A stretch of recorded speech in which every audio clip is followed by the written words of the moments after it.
Hello friends, good evening. എല്ലാവരും സുഖമായിട്ടിരിക്കുന്നോ? അപ്പോൾ നമ്മളൊരു ക്ഷേത്ര ദർശനത്തിന് വേണ്ടിയിട്ട് പോവുകയാണ്. ഈ ക്ഷേത്രം എവിടെയാണ് സ്ഥിതി ചെയ്യുന്നതെന്ന് വെച്ചാൽ നമ്മുടെ പത്തനംതിട്ട ജില്ലയിലുള്ള കവിയൂർ എന്ന് പറയുന്ന സ്ഥലത്ത് തൃക്കവിയൂർ മഹാദേവ ക്ഷേത്രം എന്നാണ് ഈ ക്ഷേത്രം അറിയപ്പെടുന്നത്. അപ്പോൾ ഇന്ന് എൻ്റെ കൂടെ ഉള്ളത് എൻ്റെ വല്യപ്പയുണ്ട്, അപ്പാമ്മയുണ്ട്, പിന്നെ അപ്പച്ചിയുണ്ട്, അപ്പച്ചിയുടെ മോളുണ്ട്. ഇവിടെ ഇപ്പോൾ നമ്മുടെ സൂര്യൻ അസ്തമിച്ച് വരുന്ന ആ ഒരു പ്രകാശമുണ്ടല്ലോ, അതുകൊണ്ട് നല്ലൊരു കാറ്റുമുണ്ട്. മൊത്തത്തിൽ നല്ലൊരു ഭക്തി നിർഭരമായ ഒരു അറ്റ്മോസ്ഫിയറാണ് ഇവിടെ ഉള്ളത്. ഈ ക്ഷേത്രത്തിൻ്റെ ഫ്രണ്ട് വ്യൂ ആണ് ഈ കാണുന്നത്. ഒരുപാട് നാളായിട്ട് ആഗ്രഹിക്കുന്നുണ്ട് ഇങ്ങോട്ടൊന്ന് വരണമെന്ന്.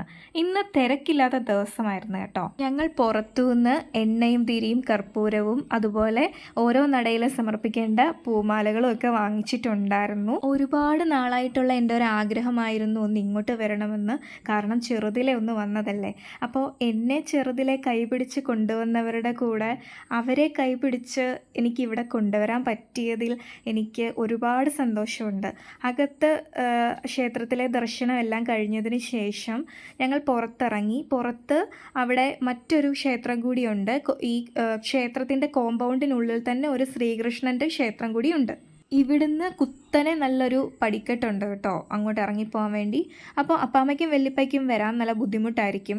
അതുകൊണ്ട് ഞങ്ങൾ അമ്പലത്തിനകത്ത് സേഫായിട്ട് രണ്ടുപേരെ ഇരുത്തിയിട്ട് ഞങ്ങൾ 3 പേരും കൂടിയാണ് ശ്രീകൃഷ്ണ നടയിലേക്ക് പോയിട്ടുള്ളത്. ഇവിടെ നിന്ന് നോക്കുമ്പോൾ നല്ലൊരു വ്യൂ ആണ് കേട്ടോ. അതുവഴി ഒരു പുഴ പോകുന്നുണ്ട്.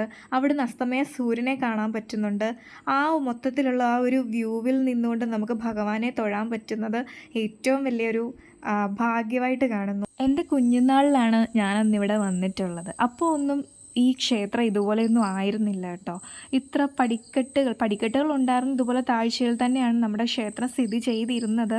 എന്നാലും എന്തൊക്കെയോ മാറ്റങ്ങളൊക്കെ ഉണ്ടായിട്ടുണ്ട് ഇവിടെ. എൻ്റെ കുഞ്ഞിലെ ഞാൻ ഇവിടെ വന്നപ്പോൾ എൻ്റെ കുഞ്ഞു മനസ്സിൽ പതിഞ്ഞിരുന്ന കുറച്ച് കാര്യങ്ങളുണ്ടായിരുന്നു. അതായത് ഇവിടെ വരുമ്പോൾ ഇവിടെ ഇങ്ങനെയൊന്നും ആയിരുന്നില്ല.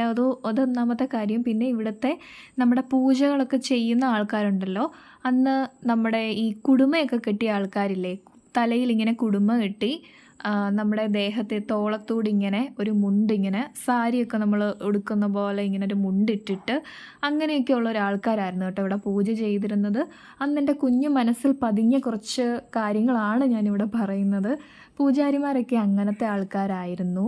അതേപോലെ തന്നെ നമുക്ക് പ്രസാദമായിട്ട് വെണ്ണ കിട്ടുമായിരുന്നു. അതൊക്കെ എൻ്റെ മനസ്സിൽ ഞാൻ നന്നായിട്ട് ഓർക്കുന്നുണ്ട്.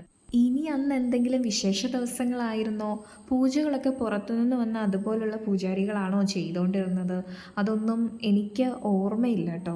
ഇപ്പോൾ വന്നപ്പോഴും അതുപോലെയുള്ള പൂജാരിമാരെയൊക്കെ കാണാൻ പറ്റും. അതുപോലെ തന്നെ പൂജ ചെയ്ത പ്രസാദമായിട്ടുള്ള വെണ്ണ നമുക്ക് പ്രസാദമായിട്ട് കിട്ടും കഴിക്കാൻ വേണ്ടിയിട്ട്. അതൊക്കെ പ്രതീക്ഷിച്ചാട്ടോ വന്നത്. ഹനുമാൻ നടയിലാണ് കേട്ടോ നമുക്ക് സാധാരണയായിട്ട് വെണ്ണപ്രസാദം കിട്ടാറുള്ളത്. അപ്പോൾ അവിടെ പൂജാരി ഒന്നും കണ്ടില്ല. ഉണ്ടായിരുന്നെങ്കിൽ ഉറപ്പായിട്ടും നമുക്ക് പ്രസാദമായിട്ട് വെണ്ണ കിട്ടിയേനെ. അപ്പോൾ നിരാശ ഉണ്ടായിരുന്നെങ്കിലും ഭഗവാനെ കണ്ട് തൊഴാൻ പറ്റിയതിൻ്റെ സന്തോഷമുണ്ട് കേട്ടോ. അതുപോലെ ശ്രീകൃഷ്ണ നടയിൽ നിന്നും തൊഴുതിറങ്ങി ഞങ്ങൾ അവിടെ നിന്ന് കുറച്ച് ഫോട്ടോസും വീഡിയോസും ഒക്കെ എടുത്തു. എല്ലാവരുടെ ഒപ്പം വന്ന് ഓർമ്മ പുതുക്കാൻ പറ്റിയതിലും ഭഗവാനെ കണ്ട് തൊഴാൻ പറ്റിയതിലും ഒരുപാട് സന്തോഷത്തോടെ ഞങ്ങൾ തിരിച്ചുപോയി. അപ്പോൾ എല്ലാവരുമായിട്ട് ഇങ്ങനെ ഒന്നിച്ച് പോകുന്നതൊക്കെ ഒരു നൊസ്റ്റാൾജിയാണല്ലേ. അതുപോലെ തന്നെ ഇങ്ങനൊരു യാത്രയിലൂടെ നമ്മുടെ പ്രിയപ്പെട്ടവർ ഒരുപാട് സന്തോഷിക്കുമെങ്കിൽ നമുക്കും അത് എത്രത്തോളം സന്തോഷകരമായിരിക്കും. ഇന്നത്തെ എൻ്റെ ഈ സന്തോഷം നിറഞ്ഞ കുഞ്ഞു ട്രാവൽ വ്ളോഗ് എല്ലാവർക്കും ഇഷ്ടമായെന്ന് വിശ്വസിക്കുന്നു.